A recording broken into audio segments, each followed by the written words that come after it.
Nah, kalau perempuan sudah jadi istri, coba renungi ibu-ibu yang status istri ini luar biasa. Banyak sekali hadis keutamaannya, tapi hadis ini kalau kita renungi baik-baik ini luar biasa. Kata Nabi SAW begini dalam hadis riwayat Ahmad, "Idza shallat khamsaha." Kalau perempuan itu sudah menjaga sholat 5 waktunya, status istri ya, dia sholat 5 waktu. Di sini ibu perlu renungi, ibu nggak disebutkan sholat sunnah, sholat qobliyah, sholat ba'diyah, sholat dua, sholat taubat, sholat wudu, sholat malam nggak disebutin. Artinya kalau ibu kerjakan sholat sunnah sudah nilai plus itu. Jaga 5 waktu sholat saja ini, subuh, duhur, asar, maghrib, isya. Ini paling 10 menit, 10 menit, 10, ini 10 menit bagi orang Indonesia sudah luar biasa ini ya. Karena kita ahli banget kalau lomba sholat bisa juara. Jadi anggaplah 10 menit ya.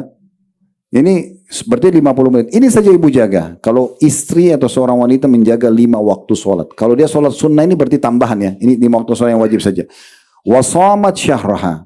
Dan puasa bulan Ramadan. Yang wajib saja setahun sekali. Senin, Kamis, Ayyamul Bid, 9 hari pertama bulan Zulhijjah, 9 dan 10 Muharram. Ini tambahan plus. Kalau ibu lakukan itu luar biasa sudah. Tapi kalau ibu sholat 5 waktu saja yang wajib, puasa Ramadan sebulan, setahun sekali. Kemudian dikatakan wahafidat farjaha. Dan dia menjaga kemaluannya, tidak berzina. Ya.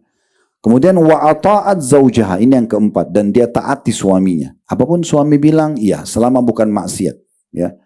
Syukurnya bu, dalam Islam tidak ada poliandri. Ibu nggak boleh punya 2 suami. Iya, poligami kan ada dalam Islam, laki-laki punya lebih dari 1 istri. Karena kalau istrinya kalau dia poligami, ini hamil, jelas siapa ayahnya. Tapi kalau perempuan poliandri 2 suami hamil, siapa ayahnya ini? Kan nggak jelas gitu ya. Artinya ibu hanya bakti sama 1 laki-laki ini saja. Sama ini 1 orang saja. Maka kemas baik-baik suami ibu, cari ridhonya, ibu mati masuk surga. Makanya syaitan sering membuat ibu selalu emosi, tidak suka, masalah sama suami. Padahal ini 1 orang ini yang Allah jadikan sebagai ya kunci surganya gitu ya. Makanya dikatakan wa ata'at zaujaha, dia taat sama suaminya. Dia berikan pelayanan yang terbaik pada suaminya. Dikatakan qila laha, akan dikatakan padanya nanti, udkhulil jannata min ay abwabil jannati syi'ti. Masuklah dari pintu surga manapun yang kamu mau. Cuma jaga 4 ini. Salat 5 waktu, puasa Ramadan, menjaga kesucian kemaluan, tidak selingkuh, tidak zina, melayani ustaz dan suami dengan baik, selesai, masuk surga.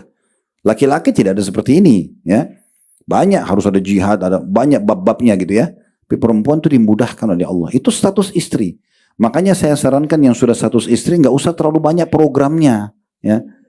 Program itu di luar itu tambahan oke lah, tapi jangan gara-gara mau kumpul sama teman-temannya tinggalin suami, tinggalin anak, bengkalekan rumah. Ini yang pintu surganya ditinggalkan, yang pernak-pernik didahulukan. Ini keliru.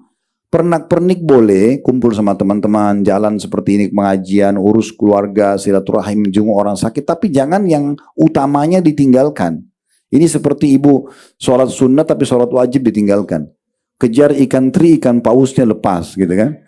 Nah ya ini harusnya diperhatikan. Ini hadis luar biasa ini. Kemudian juga dikatakan kepada Nabi SAW dalam hadis riwayat An-Nasai, qila li Rasulillah ayyun nisa'il khair. Ditanyakan kepada Nabi SAW, wanita mana yang paling pantas kita kasih penilaian terbaik? Maka Nabi SAW sebut status istri ini. Qala allati tasurruhu idha nadhar. Seorang istri yang kalau dilihat oleh suaminya senang. Selalu senyum, selalu ramah, tatapan matanya syahdu, ucapannya santun, jamaan tangannya ramah, hatinya selalu lembut. Itu kalau dilihat oleh suaminya suka. Kalau suami ibu mau ibu pakai baju merah, pakai saja merah, nggak apa-apa. Biar ibu nggak suka, nggak apa-apa. Karena ibu pakai buat dia, bukan buat ibu, gitu kan? Kalau ibu dilarang pakai daster, jangan pakai daster depan dia maksudnya, ya. Jadi apa saja yang dia mau, kalau dilihat itu kata Nabi SAW, ini wanita terbaik. Suaminya suka apa itu? Suami suka ibu nanta rumah seperti ini, yang tata seperti itu saja. Suami suka ibu masak ini, masak itu saja, selesai, gitu kan? Ibu kalau mau disayang sama suaminya, saya kasih resepnya, mau nggak? Ini jaga 3 hal saja. Jaga pandangan matanya. Benar, apa yang suami suka, ibu ya penuhi. Yang dijual maaf oleh perempuan pelacur di luar sana yang banyak ganggu rumah tangga orang, yang membuat pandangan laki-laki suka. Bajunya seksi, ya, suka berpenampilan seperti apalah, ya, ngerayu ini segala macam. Itu kan yang dijual sama dia, ya. Itu yang dijual. Harusnya ini ada pada istri, bukan pada pelacur ini. Kadang-kadang banyak laki-laki tergoda dengan mereka, padahal sebenarnya cuma menipu. Dia menggoda, tipu. Dia pakai semua laki-laki lain yang sama. Kalau istri kan hanya untuk suaminya. Jadi semua yang suami suka pakai, ya, perlihatkan itu. Yang suami tidak suka jangan. Ibu tahu ada keluarga kami bercerai, Bu. Saya tanya suaminya, kenapa bercerai? Ini menikah puluhan tahun. Karena dekat sama suaminya mengatakan begini, karena saya tidak suka istri saya rambut pendek. Dia ngomong gitu.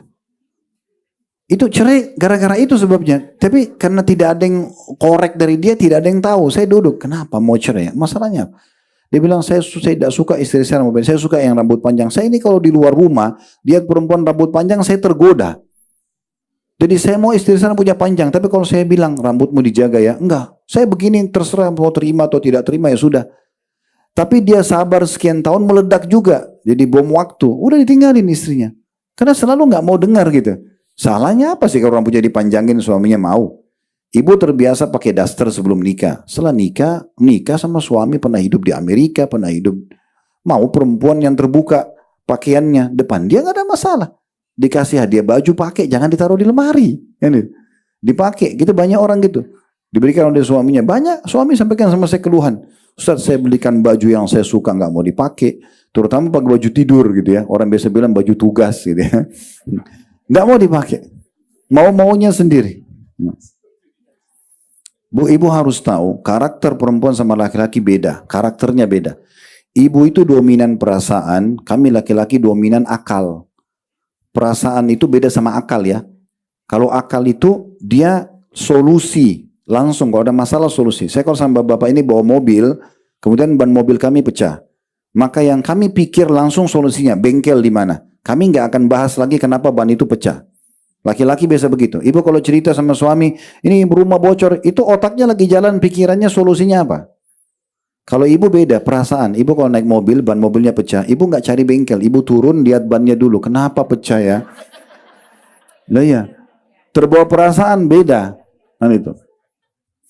Jadi ada hal-hal karakter. Nah, karakter juga sama, karena ibu dominan perasaan. Ibu kalau sudah cinta sama suami, Bu. Maaf ini saya cuma kasih gambaran. Kalaupun suami datang kerja, mungkin dia belum mandi, tapi dia ingin bergaul sama ibu. Ibu biasa aja. Bagi ibu tuh, saya cinta sama dia kok nggak apa-apa, bau keringat dikit nggak apa-apa. Tapi kalau laki-laki nggak gitu. Ibu bau bawang, ibu bau pete, bau apa, dia nggak mau dekat. Karena dia akal, walaupun dia cinta sama istrinya, beda. Kan gitu. Makanya harus dijaga ini. Kemudian yang kedua, itu adalah perutnya, makanan. Kalau misal suami ibu suka tempe goreng, mau ibu masak apapun, tempe goreng harus ada di sebelahnya. Kerupuk ada di sebelahnya. Biarin aja, yang lain tidak apa-apa ibu variasikan. Jangan ibu bilang, kamu nggak bosan ya? Udah, dia maunya itu saja. Oh, dia kerja kasih uang untuk makan, kan gitu. Yang ketiga kemaluannya, biologis. Sperma itu panas, Bu. Kalau tidak dituangkan itu emosi bawaannya. Kalau yang dia lihat itu selalu senang, perutnya kenyang, kemaluannya terpenuhi, dompetnya terbuka. Ini penampilannya sudah berantakan, makanannya nggak enak, diajak biologis nggak mau, terus minta duit, nggak ada, kan gitu. Itu. Baik, maaf Pak ya, kita buka rahasia.